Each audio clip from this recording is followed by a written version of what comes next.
Okay, so I'm here today with Heather Thorkelson. Welcome, Heather, and thank you for being my guest today on the Anti-Snooze Mindset podcast. Thank you for having me. Well, I'm super honored to have you because I heard you first in another podcast, which was called the Nomadtopia Radio. And I really liked the interview. And so I thought, okay, I have to contact this person and I need to talk to her. So before we actually get started with the interview, please tell my listeners who you are and what you do. Sure. So, obviously, I'm Heather Thorkelson, and I'm a Canadian living in rural Sweden. I'm a business coach. I've been a business coach for 10 years now, which is crazy. I started in 2011. And I'm actually a trained life coach. So that's how my journey started. But then I morphed into business coaching. And then that morphed into opening a second company, which is a polar expedition company. And that morphed into opening a third company, which is a polar ship management company. So I am what I like to refer to as an incurable entrepreneur. I really like seeing great opportunities and turning them into things. And I really love, as a business coach, which is still my primary work, helping people see the opportunities in front of them and turning them into, profitable, sustainable businesses that allow them to live the life that they want. And in my case, because I'm a Canadian living abroad, and I have been actually living abroad for the better part of the last 26 years in various countries, I've had that, sort of firsthand experience of what it's like to work remotely, work from home, work from your car, work from a ship in Antarctica, you name it. So that's the nutshell version of me.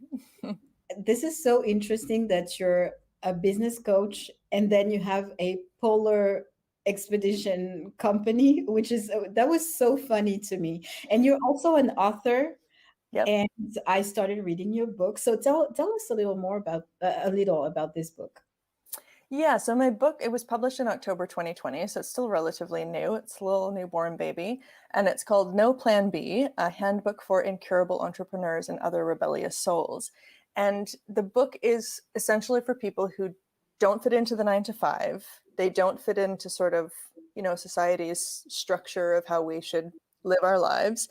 And they're looking for validation that the way that they feel isn't weird. And they're looking for examples of people having done things that are unconventional. And they're looking for proof that you don't have to force yourself into this 9 to 5 world that the majority of people live in if you know in your heart of hearts that that's not for you. So I really wanted to write it both as a business book, but, with some practical tips, but largely for the mindset perspective, because to me, entrepreneurship isn't about which business you choose to run. It's about who you need to become in order to do work that matters, right? So Yeah. the book is very much centered around that. It's like, let's get down to brass tacks about who you are, what makes you tick, what are your assets, what are your constraints, all that kind of stuff. And also, I mean, you started reading my book. The first third of it is meant to scare the crap out of you. It's meant to basically be like, if you don't like meet these and these criteria, then this is not the life for you, because the people who get through that section and then get onto the rest, I know that those are the people that I should be speaking to. Yeah. So it's great. And I mean, so far the reception has been amazing, and I've just been really, really pleased that I was able to put that out into the world. Yeah, it's actually so I started reading it. I'm halfway through, I would say. And what I liked at the beginning is that you said things like, okay, so basically I'm not going to tell you like what to do and what kind of business you should start or anything, but I'm just going to tell you, how you need to think or how you need to think about yourself. And so there are little questions that you can ask yourself to know yourself better. Yeah. And I think it's extremely important, and that's why I wanted to talk about the book a little, because even if I haven't finished it yet, because I think when you a lot of people, when they start a business, they start a business for the wrong reasons. Yeah. And sometimes they start a business because there is this whole marketing thing on the internet of, oh, you can start a business online and be rich and make $10,000 or euros in 3 months just by following this step by step rule. Yep. About. But then I think some people will get discouraged and stop because they will say, oh, this is not working.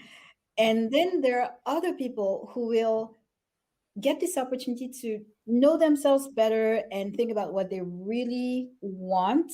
And then they will switch or pivot their model into something that really makes sense for them. And I think this is really what you want to help people do with this book. And it's super important. So tell me about how you got started. First of all, what made you want to leave Canada? Because, from my point of view, as someone who lives in Europe, Canada is like, oh, Canada is like America, but cooler. I love that. Yeah. Well, it wasn't so much that I wanted to leave. It was more that I grew up with an airline pilot as a father. So I was traveling from a really young age with our family. We were doing, like in Canada, it was really common for people to go to vacation destinations. So like Cancun or Cuba and these kinds of places. But with our family, because my dad was a pilot, we would go to places that like kids might, like 10-year-old kids, they were like, what's Argentina? Like they had never heard of the places we were going to, which was really cool. And especially because we're going back to like the late 80s, early 90s, because I'm not young. We were going to places like, this is before the internet, you couldn't find out information very easily.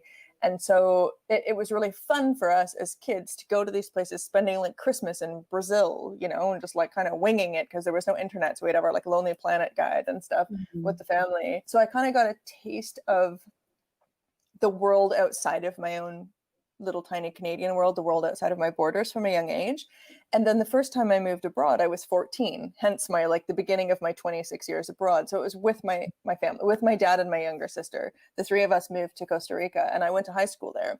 And so being in high school, it was like an American international school. So we had like everybody that was there was not from, most people were not Costa Rican. They were like diplomatic kids of businessmen, like all from, it was super international. It was like the United Nations, and that was super cool and like really opened up my eyes as well. And then since then, I've gone back to Canada periodically. Like I went back for university and then I dropped out halfway through and I moved to Japan and then I went back to Canada and I finished and then I left and I went to Mexico. And so I kind of kept dipping back into Canada over the years. But then the last time I left Canada was 2012 and I moved to Peru and I thought that that's where I would stay. And then just random turn of events, I was like 18 months into running my first business, my business coaching / life coaching. And I got an opportunity to go down to Antarctica, actually on a work contract. And I met the man who would become my husband, who happens to be a Swede. So then I ended up moving to Sweden and I've been here for the last few years. So it wasn't so much that I made a decision, like I didn't kind of become a young adult and then say like, I want to go abroad and whatever. It was just like my life led me down that path and I could never stop the wanderlust. Like every time I was back in Canada, I was like, I love it here. It's great. I love Canadians. It's really nice. It's a really easy place to live. It's very predictable because when it's your own culture, you like know it inside and out. But what I craved was the newness of being in another culture. Like I've been in Sweden for years now. We're going on 6 years. And I still, every day, I'm like, well, that's weird. Like I notice little quirky things because it's not my own culture, And so I really love the newness of being in different places. And I can always go back. I mean, I do go back and visit Canada, COVID pandemic notwithstanding. So it's always there, but I belong out in the world. My personality is one that belongs experiencing different things out in the world. It's interesting because we actually have something in common. So my dad wasn't a pilot, but my mother was a flight attendant for Air Madagascar, which is the Malagasy company. So I grew up there and I was blessed enough to be able to travel at a very young age. So it's a small company. So for me, exotism, it was going to countries like France. French was very exotic to me when I was little. It's funny because when I was traveling at this age, for me, riding a plane, it was like for some people taking the bus, Yeah. It's just something that's so natural to me. And when people tell me like, oh my God, I'm scared of planes, and I'm actually more scared of cars and buses Me than, too.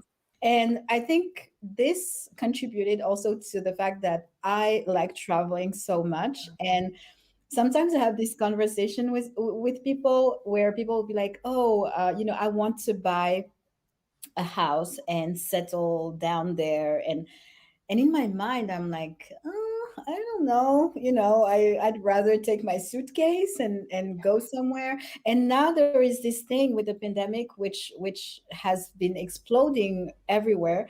It's the fact that people realize that they can work remotely, and Yep. so there are all these places, like whether it's co-living or all these digital nomad hubs everywhere around that people are discovering. They've always been there, but people are discovering them. And I'm like, wow, that's actually pretty cool. The idea Yeah. that you can pack your suitcase and say, oh, it's cold here, so I'm going to spend 1 month in Spain, or I don't know. Yeah.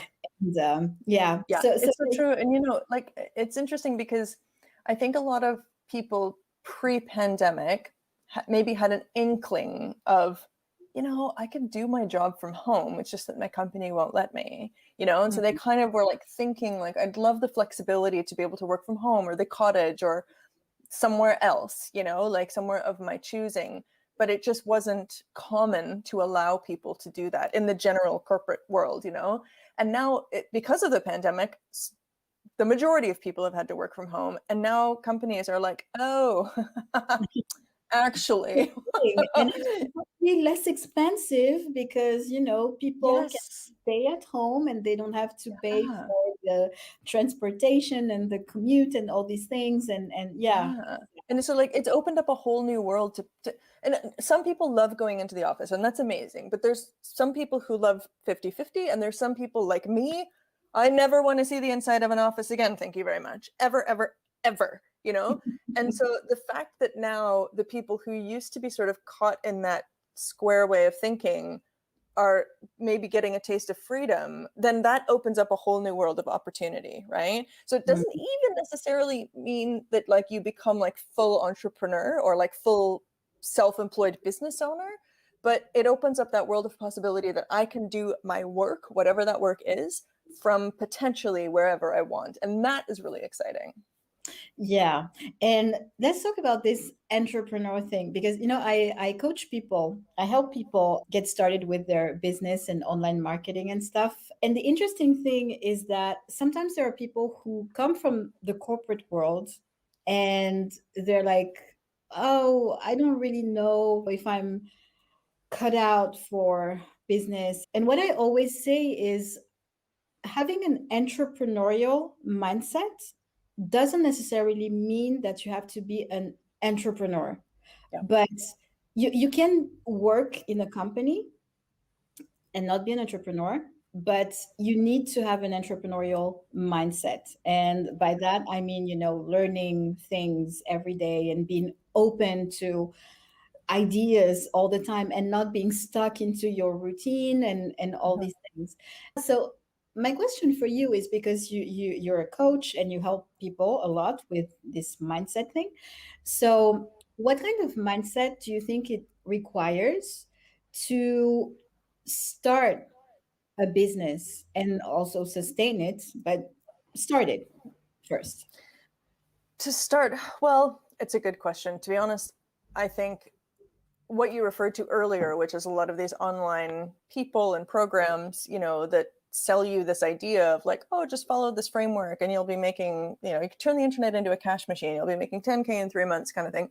I think it's encouraged a lot of people to jump into entrepreneurship. And it's not that they don't have the mindset per se. It's that I think they've been set up for failure because they haven't been given all of the information. A Mm. simple framework or even a complex framework isn't going to mean anything if you don't truly understand yourself and if you don't truly understand what it is that you're getting into. Because working for yourself, whether it's just you're a freelancer or solopreneur versus a business owner with employees or multiple businesses like I have, it's not easier than having a job by Mm. any stretch. It is much harder. the difference, and most people use the word freedom. I used to use the word freedom because my original brand was called Republic of Freedom, but I have changed to using the word agency. And what I mean by that is that if you are the type of person who really strongly values personal agency over your days, over your work, over your life, then that is a really big key piece of going into full self-employment or entrepreneurship, because agency is your ability to control how you spend your days, how you spend your hours, which parts of the work you take on versus delegating, right? All that kind of stuff. And agency to me over the years has become a lot more important than the word freedom, because I don't feel free in the sense of like, I can just do whatever I want all the time. I have a lot of obligations, but I have 100% control over how I run my life, and I can plan for the things that I want. Like if I want to take a month off at the end of the year, I can plan for that, right? You can't do that when you're in the context of like something bigger than you, where someone else is making the decisions over you. So going back to your question though, sorry, it was a bit of a segue. Going back to your question of like, you know, what's the most important thing in mindset is, first of all, knowing yourself. Second of all, what I alluded to, which is don't fall for the quick fixes because they're not really real. But the third thing is understanding your relationship to risk and failure.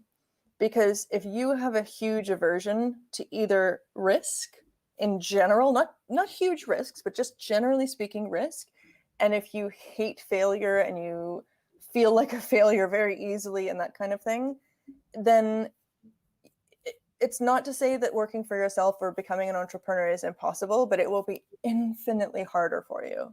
Infinitely harder. And some people are just better equipped. Some people have had life experiences that make them, you know, more amenable to handling failure. I'm putting that in air quotes because it's all relative, and risk. And some people are very resilient. And if you're very resilient, that's another thing in the toolbox that's going to help you in an infinitely more profound way than knowing any kind of strategy or tactic that you paid someone to learn on the internet, you know? Yeah. But so now my question is it something you can fix? Is it someone who doesn't like risk so much? Is it something that they can decide to work on? And do you think there are keys or practices that can help with that? Or are they just doomed to have a miserable life forever? No, I definitely think these are things that you can learn. I think that they are, like with everything, most people really don't like any kind of outward reflection that something that they tried didn't go well, you know, according to whatever the wellness scale is, you know, if it's grades or whatever, right? You know, it's funny because people they're so afraid of failure, and yet failure very rarely is something that's going to kill you. Half the time, most people won't even notice if you failed at something. Most failures, people aren't going to judge you as being some like horrible person or being an idiot or something like that, right? I mean, most of the time, if you've done something that other people wouldn't try and you failed at it, they're going to admire the fact that you tried it because they would have never, right? So I think that's important to keep in mind, first of all. But second of all, like with everything, little baby steps, little baby failures, little baby risks are the road to taking bigger steps, bigger risks, being able to deal with bigger failures, because it's all just practice, right? It's like riding a bike or anything else, right? In the beginning, you're a little bit shaky. You don't feel confident. You're like, I don't know what I'm doing. This is probably stupid, you know? And then over time you learn like, oh, okay, so I took that risk and it worked out well, or I took that risk and I failed, but it didn't kill me. I'm actually quite fine. And I learned more, and like next time I'm going to do better, and so I think about, you know, when I started my polar expedition company, it was 2015 when we started it, 2018 when we did the first like sort of high risk endeavors as part of the company, where we started hiring vessels ourselves. Like me and my husband were hiring vessels, and like, you know, we're talking like hundreds of thousands of euros going out the door, and we had to like, you know, deal with gun permits and all this stuff for the Arctic, and just things that are like, I didn't imagine myself dealing with this stuff in a business context. You know, I was a business coach. I mean, if you had told me in 2005 that I was going to work for myself on the internet, I would have been like, what? That's weird. So the risks that I took in the early days of my coaching business, which were small risks, putting myself out there, trying different things, doing group coaching programs, running international retreats when I had no experience running international retreats, taking groups of people to Iceland and Peru, and just saying like, well, I'm doing my best. I think I've crossed all my T's and dotted my I's. And then, ran those, and then I kind of like worked on my risk tolerance and everything. And then I got up to the level where, okay, open the second company, new level of risk tolerance. Okay, now we're going to hire some ships, new level of risk. And every stage you're like, okay, this is like, this is how you become who you need to be to do cool things. And that's not to say that you have to keep doing what I'm doing and like opening more businesses and doing these things. But even within the context of just your day-to-day work, you will become more and more comfortable with your ability to manage whatever your business or your life throws you, because you've practiced it, and you've practiced it on a scale that feels comfortable at that time. And that's what's really key. So if you're the kind of person that's like, I just don't want to do that at all, like I hate risk, I hate failure, then you're not the right person for this kind of lifestyle and approach. But if you're like, no, I can see myself doing that, or even if you're the type of person that has a lot of ambition, because I consider myself a pretty ambitious person, that's always what's driven me to try to build my confidence, around risk and failure. So what do you tell people when you work with people, when you do coaching? I guess you hear sometimes people say, I'm not sure I can do that. People have always told me that I was going to fail, or my husband or my family are telling me I shouldn't be doing this. How do you work with them, with these people who obviously, if they're working with you, it's because they want to change something in their lives, but at the same time, they have all these fears and everything. So how do you walk them through the process of maybe being more self-confident or more resilient, or accepting to take more risks? Yeah, that's a really good question. I mean, these days, back in the early days of my business, I worked more with people who were just starting out. So I was dealing more and more with people who were having those types of challenges where they weren't surrounded by people who believed in them, for example, and so that kind of thing. These days I work more with people who already have a business and they're looking to sort of take it to the next level. So then you get a different flavor of self-doubt and that kind of thing. But ultimately what that always boils down to is finding that happy medium that works for that person. So if we look at the example of someone who is trying to get some traction in their business, but they're surrounded by their husband or wife and their family members that are like, when are you going to go back to a job, which is pretty typical. And, the first thing I say is, okay, consider your audience. This audience are not people who kind of understand what you're trying to do. Therefore, they don't know how to believe in it. They're not in the world that you're exposing yourself to.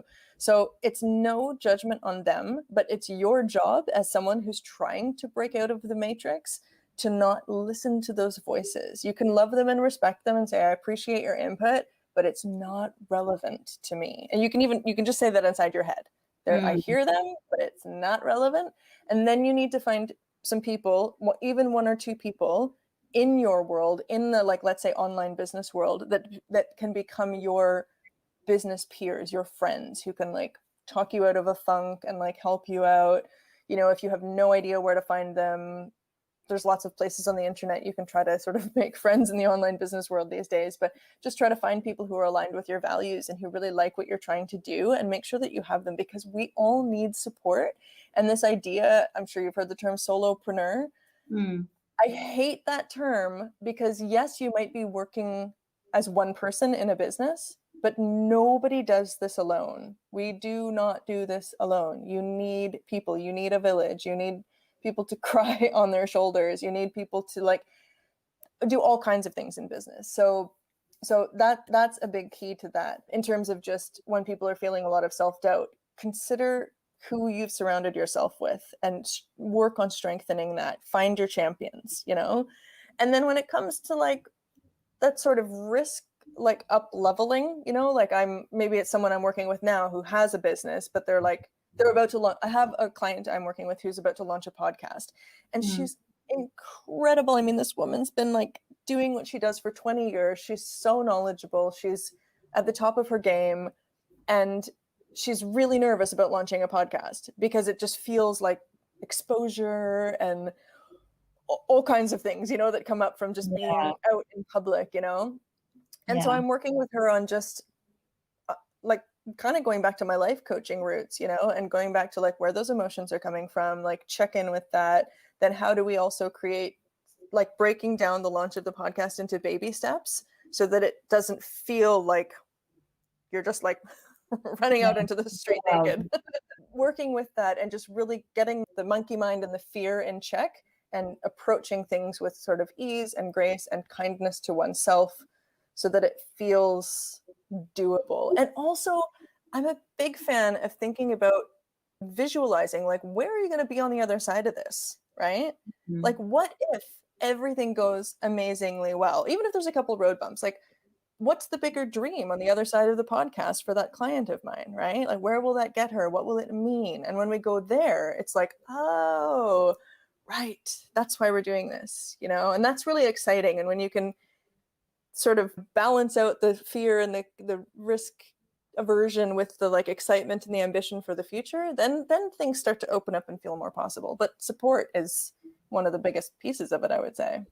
Yeah, so surround yourself with the right people to balance sometimes the people around you who love you. Sometimes, they give advice because they kind of fear for you, or maybe they project their own fears on you and with the best of intentions, but it's not helping. They're trying to keep you safe. That's what people who love you are trying to keep you safe, 120%. And what's really interesting?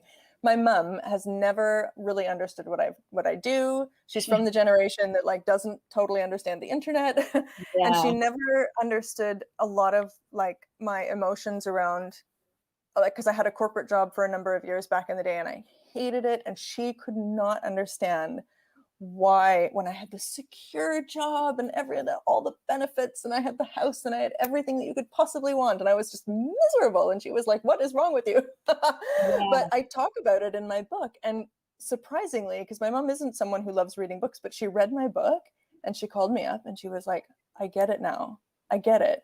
I was trying to keep you safe. I was trying to put on you what I thought was best for you, but now I see that what I thought was best for you was killing you. And I'm so proud of that you just decided to do your own thing anyway. And that was the most amazing thing to hear, Yeah, that's cool when finally parents accept what you do. But it's funny because I always say, as a joke, but I always say, basically whether it's my parents, even my husband, they don't know what I do in my life. Like I try to explain that, I do stuff on the internet, and I make YouTube videos and I make podcast interviews, and it's to get exposure and build my personal brand. But actually my real job and the thing I get paid for, it's different from that. And because I think people are so used to having an activity linked with the income that it generates, and so they don't understand why I spend so much time making these videos, these interviews, and I'm not getting money out of it, but actually it's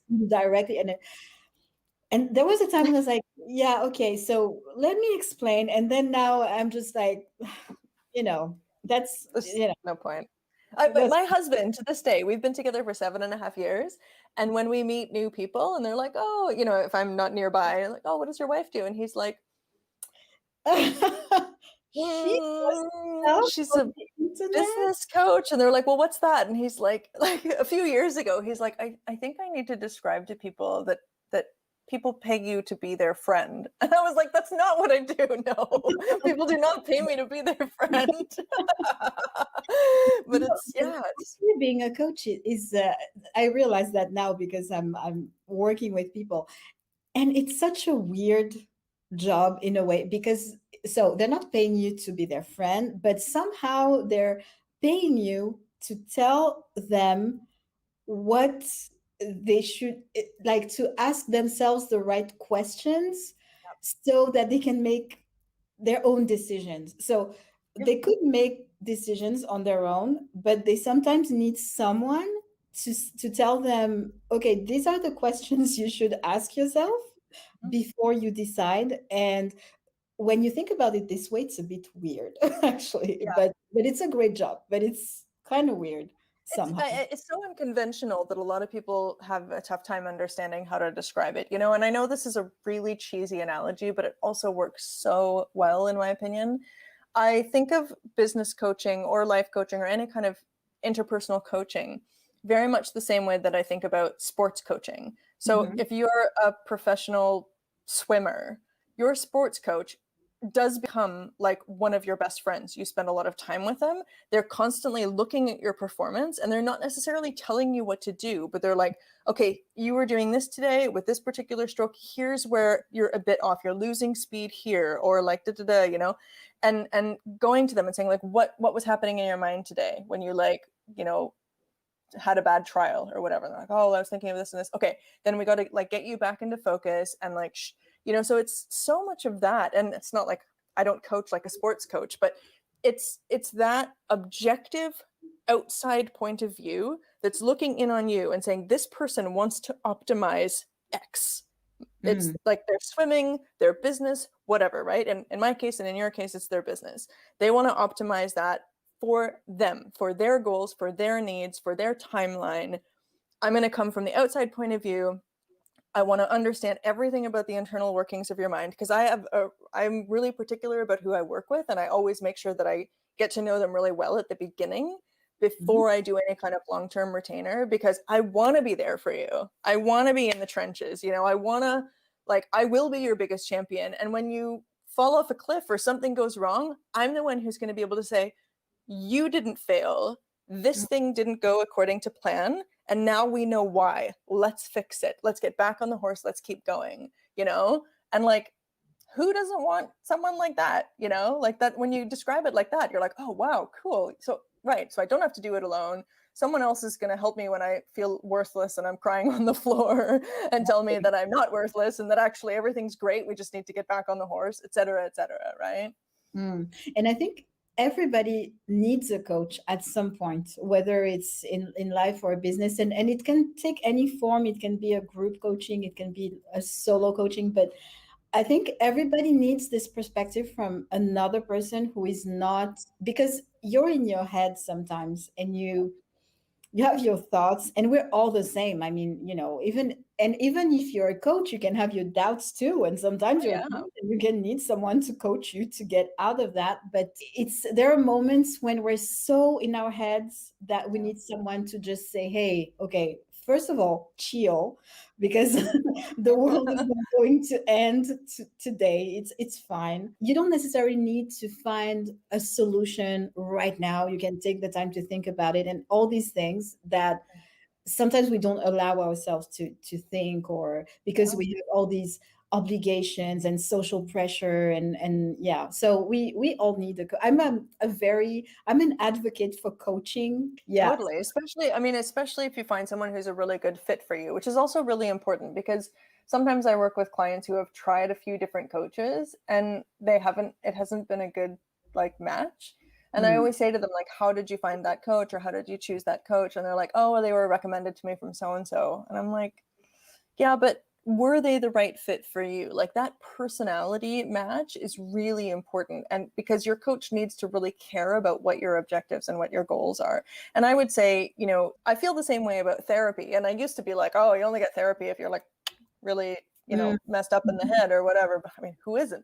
But now, like, as I get older, I'm like, no, therapy is amazing. Everyone should get a therapist, not to have all the time, but like when you're having rough patches or when you're like struggling with a big life decision or whatever, like just being stuck in your own head, it is the worst. You will not get anywhere by being stuck in your own head. And again, your family and friends, they're going to try to keep you safe. They're not going to give you the objectivity, usually, that you can get from an outside professional.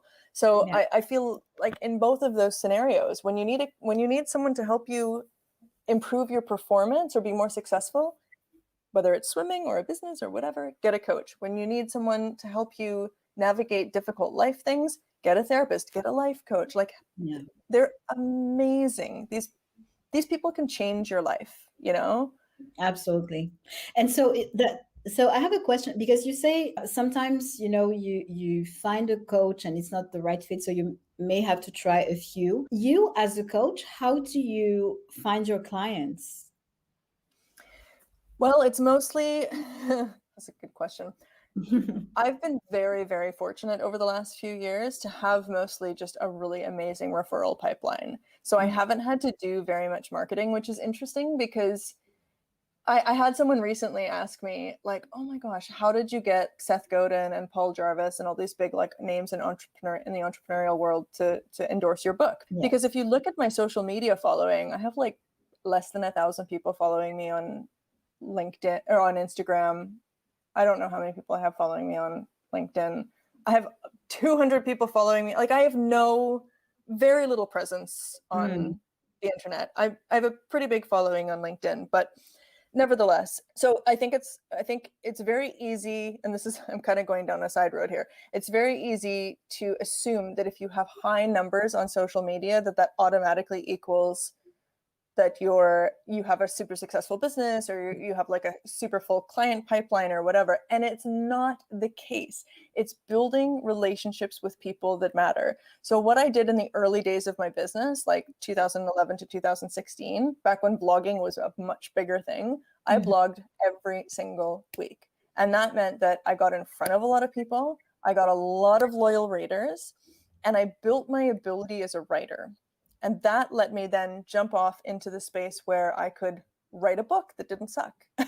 Because, a lot of people write a book, but they don't actually have a lot of practice writing. And so it's an okay book. It's not maybe the best book. And I was like, I'm not going to write a book unless it's amazing. But in the meantime, as a regular blogger and person on the internet, I was building relationships with the Paul Jarvises of the world, with Seth Godin, with these people, because those were the people that I loved and learned from. And I am just that kind of person that I will email, I don't care who you are, how famous you are, I'll email like The Rock if I can get his email address. I'm just thinking of like the most famous people on the internet. But like I'll email anybody or tweet at anybody and like interact with them, just because why not? Especially if you have something nice to say, right? And so I did that, and I built these good relationships, and I built my own skill set.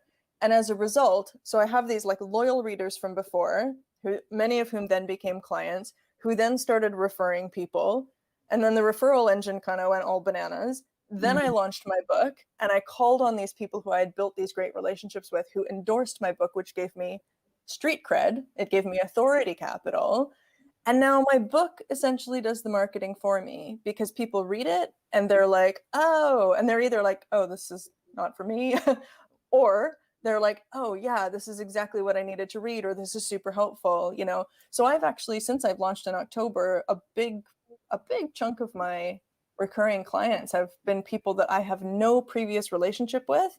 They've just found my book, maybe through a recommendation from a friend, and come to me and said, I need to work with you. And I'm like, great. Okay.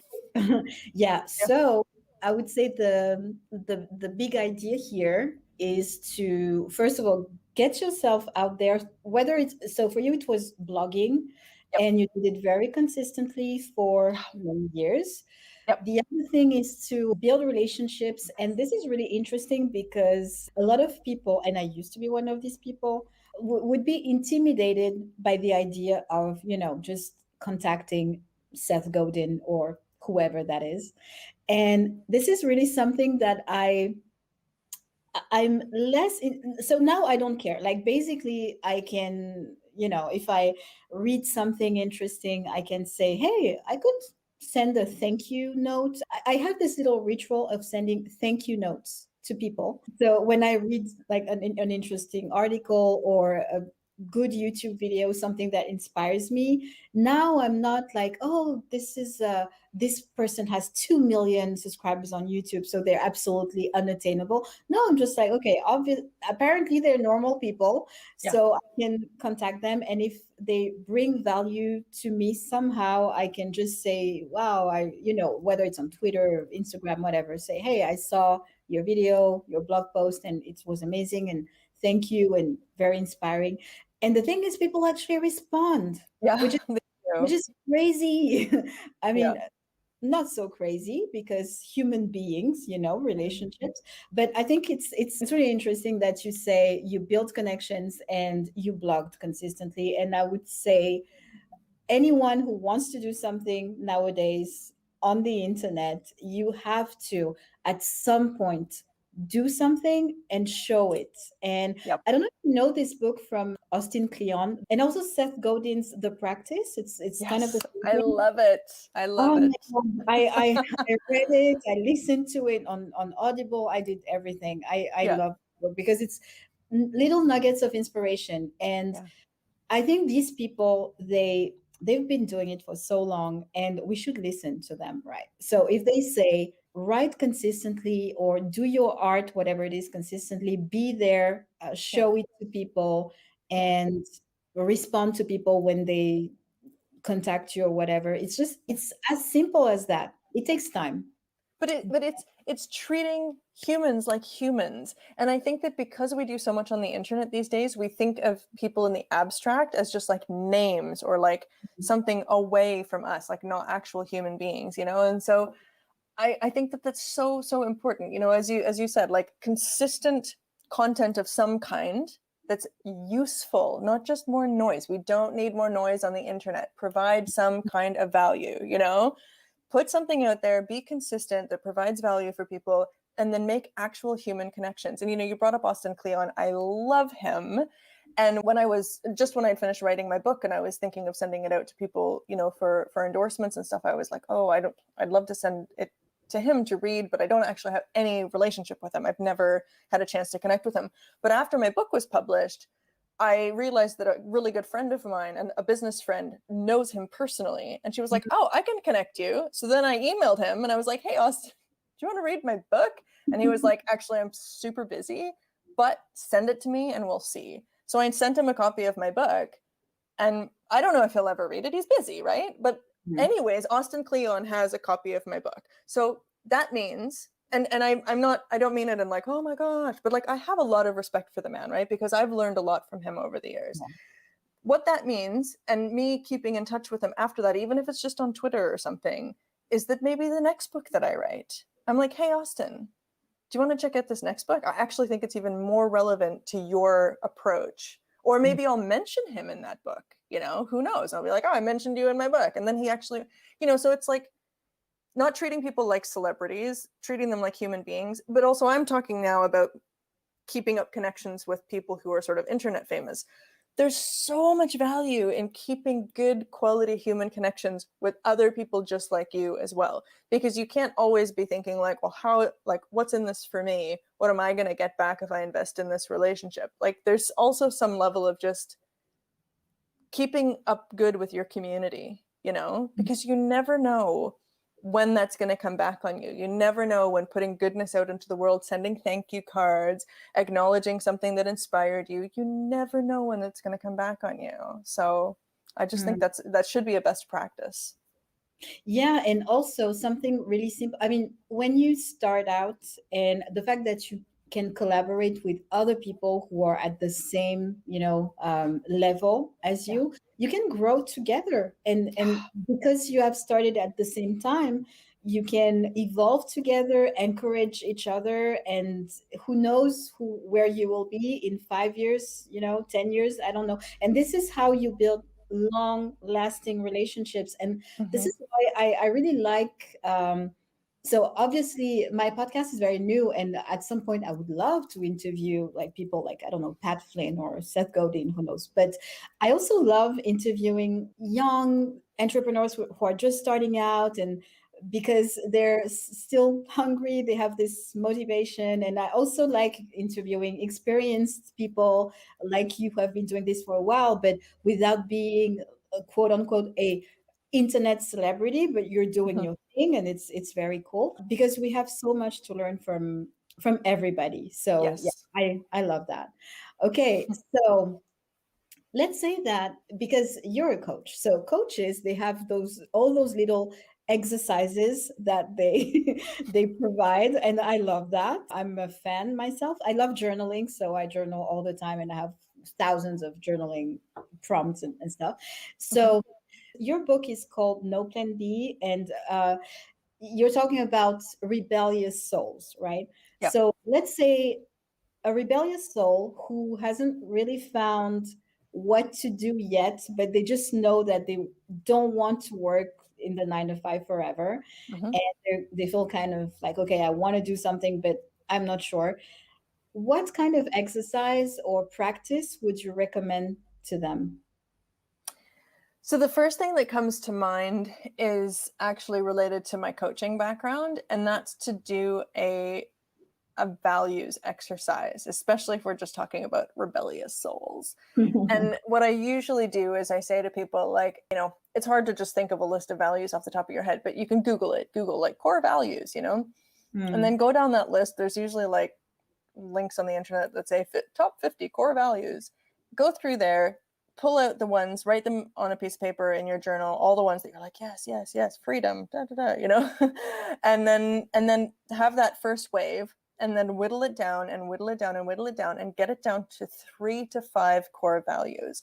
And those core values, the difference between values that are important to you and your core values as a human being are that core values are ones that if they are crossed, if they are disrespected, if they are disregarded, you cannot tolerate it. Like, it is not okay. There's going to be some serious problems, you know?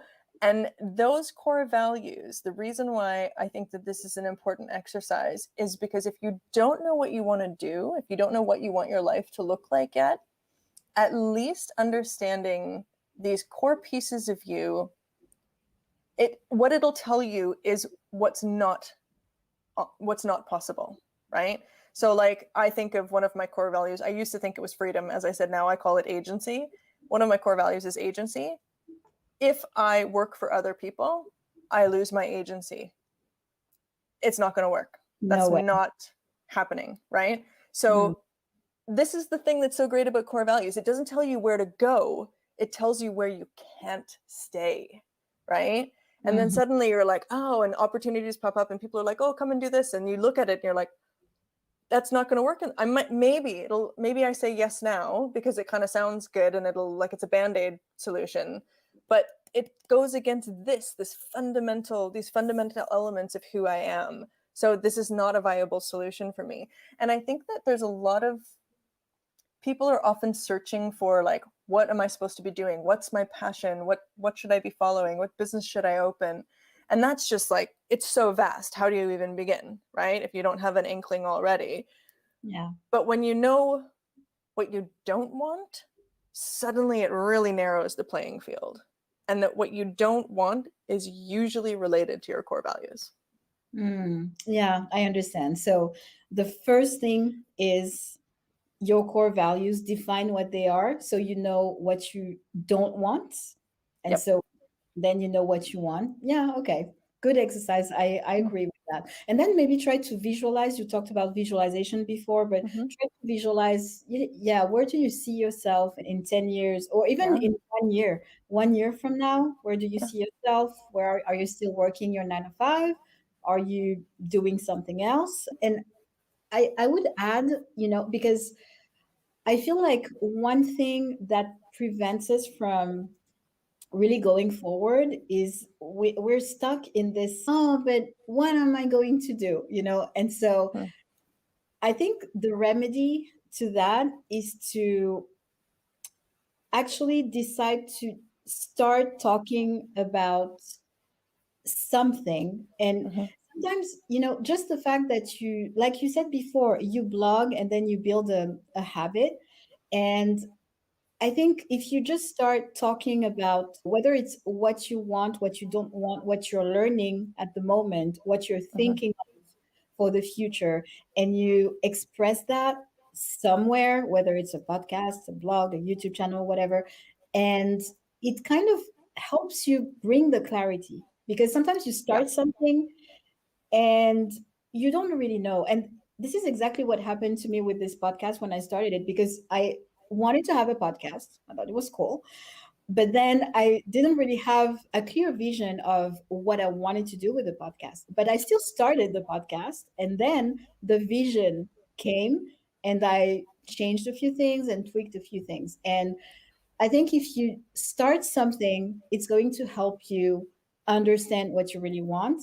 Because if you wait until you actually know, it's going to take a while. Sometimes waiting doesn't give you an answer, right? Yeah, Like we yeah. get clarity through action. That's a fact. We get clarity through action every time. So I completely agree with you.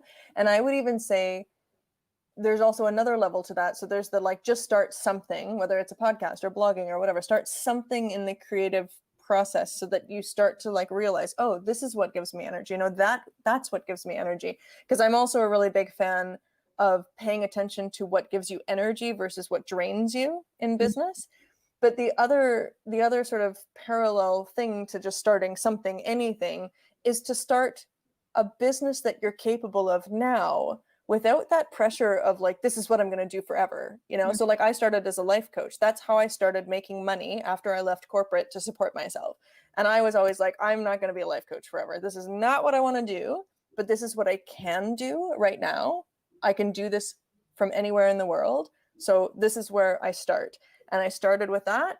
And then I started paying attention to the types of work that like the day-to-day things that gave me energy, the people that gave me energy, the things that I hated. And I went, I want to teach people how to run businesses, you know? And so it morphed into something else. And this is something we talk about a lot, this like idea of a starter business. There is nothing wrong with having a starter business for you to learn who you are as a business owner, as a self-employed person, and then roll that into the next iteration of who you will become. And it's okay if you don't know what that is. It will show itself to you, but the action is what's important. And the other thing about envisioning the future, I've done that exercise so many times as well. And what I like about that is combining it with the values thing, because you can ask like, okay, where do you see yourself in 5 years, 10 years? But you can also say, and this might be helpful for some listeners, without thinking about society's constructs or like labels like accountant or web designer or whatever, like get rid of all the labels and everything. Imagine yourself in the future, 5 years in the future, and all 3 or 5 of your core values are being honored. What does your day look like? What does it feel like? Who are the people that you're working with? What does that feel like? What kind of humans are they? How much time are you spending doing your actual craft versus promoting it versus doing other things? Like what's the whole look and feel, right? And when you can kind of envision like something that feels very different to where you are right now, once you envision that, you can't unsee it, you know? And then you're like, okay, now I have to take some actions to try to figure out how I can bring that feeling, that variation of my life into being. Yeah.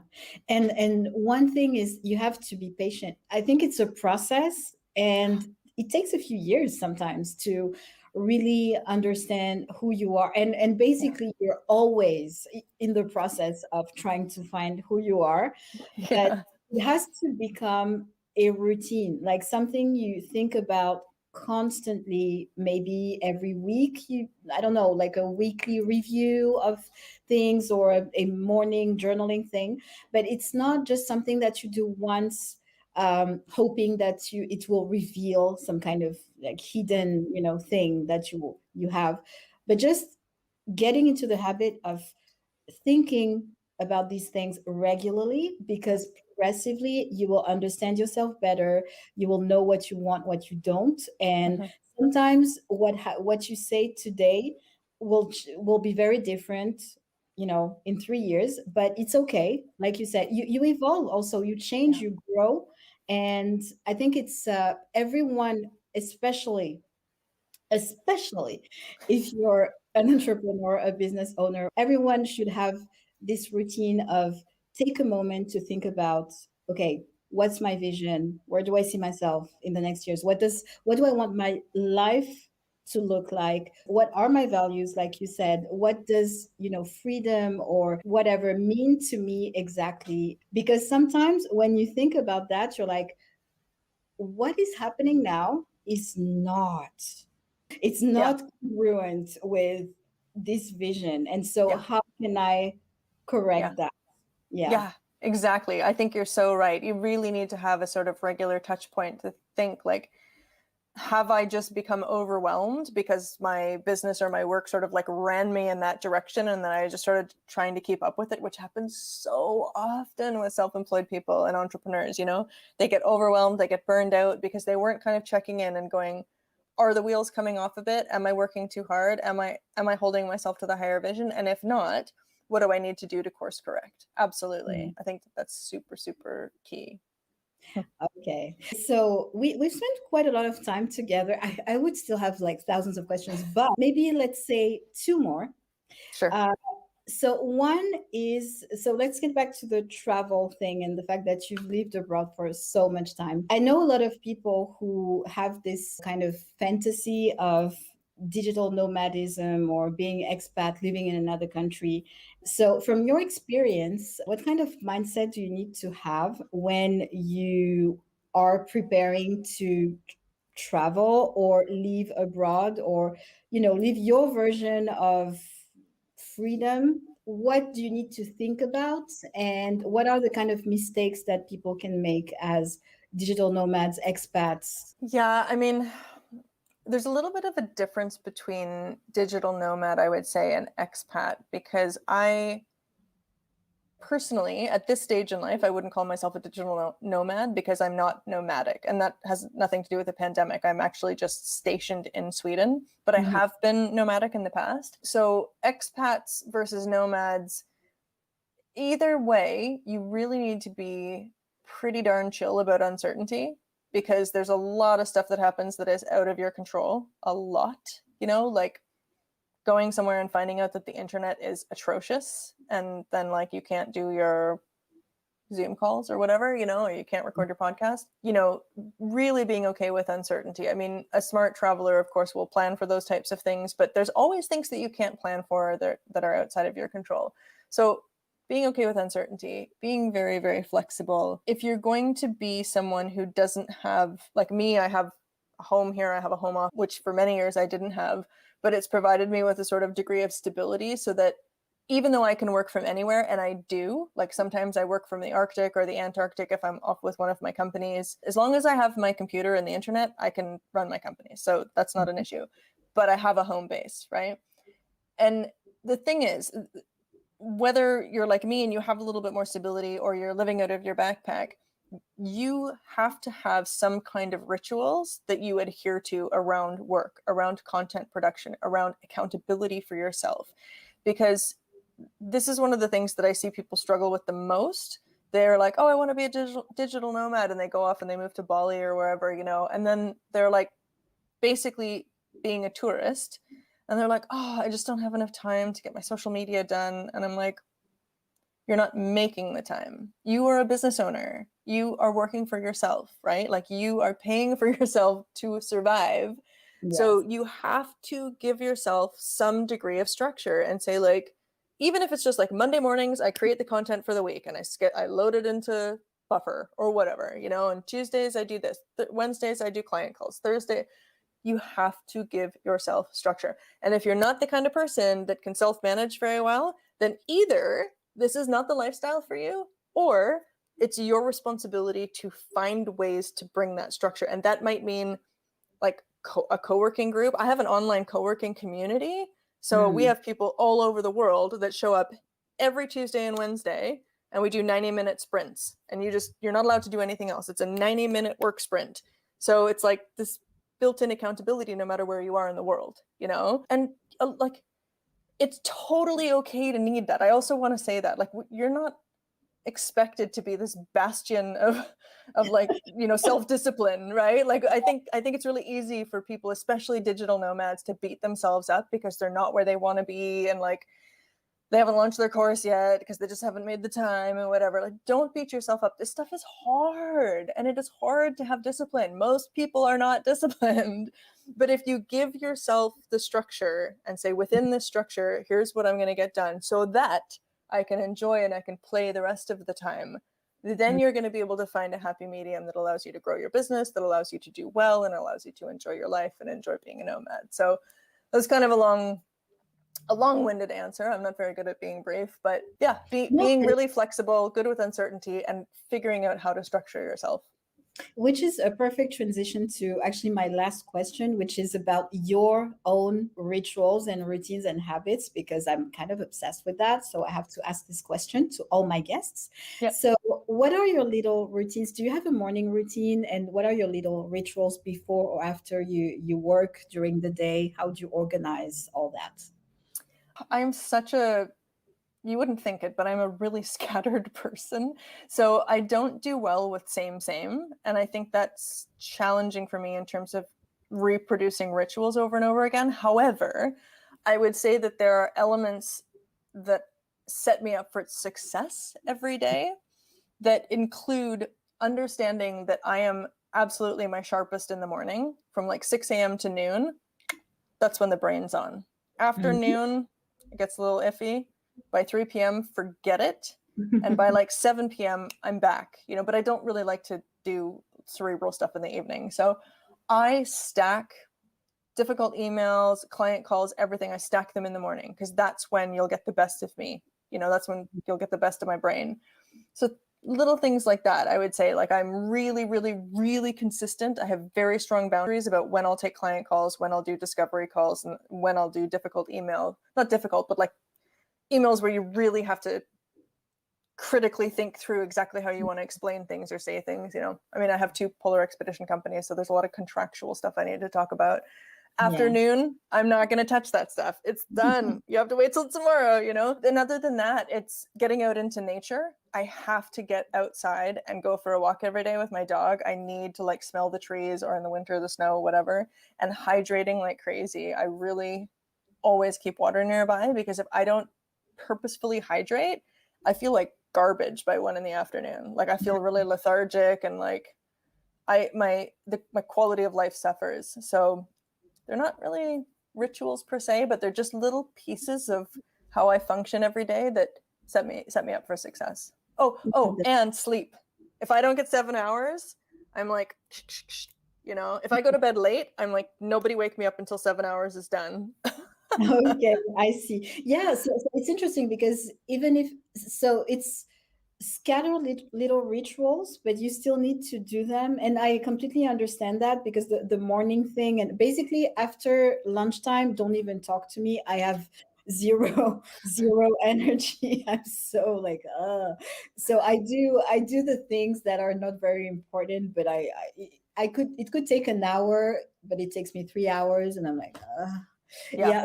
So I see exactly what you mean, but yeah, so sleep, hydrate. So again, it all boils down to knowing yourself well enough, because when you have the energy, you need some sleep, you need to hydrate. So knowing yourself, knowing your body, and then building the rituals and the habits that are good for you. So that's perfect.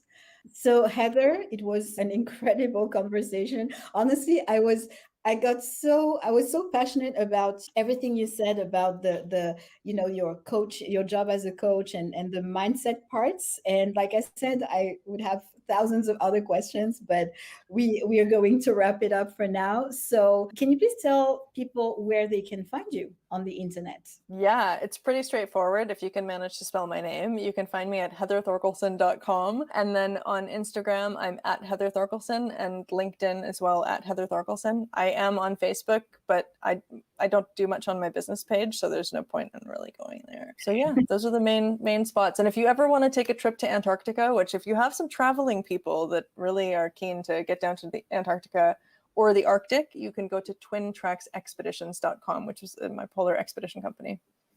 Okay, amazing. So all that will be linked in the show notes, so everybody will be able to check that out. And yeah, so it was really, really, really cool. I had a lot of fun talking to you. So actually, you're exactly the same person as in the other interviews I heard you in.